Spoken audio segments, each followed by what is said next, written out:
Wild World bass B-osa.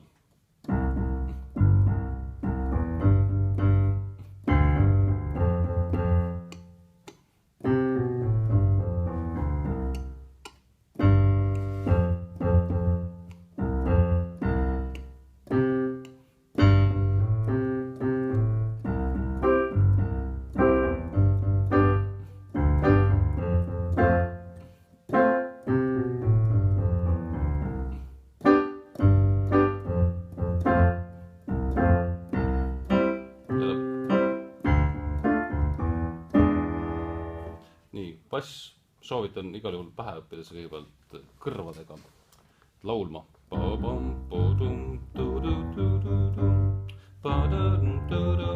Nüüd C-tuuri käik. Sõrmed pöi all teine, kolmas ja siis jälle G-st pöilaga.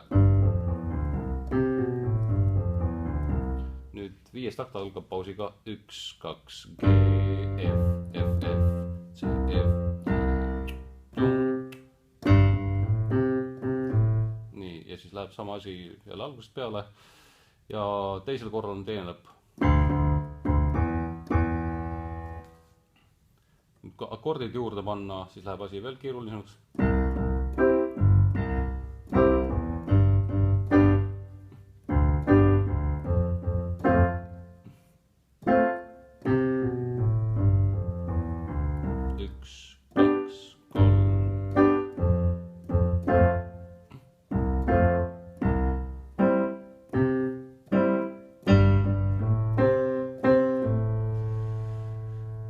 Ja akordidega siin soovitus ongi see, et kui te oskate bassikäiku laulda ja siis on teil ka noot olemas, siis te saate noodi järgi vaadata, mis akord läheb, mis bassinoodiga kokku. See on üks võimalus.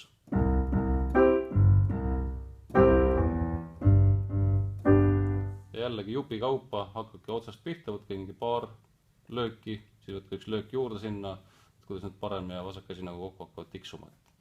See on see metoodika.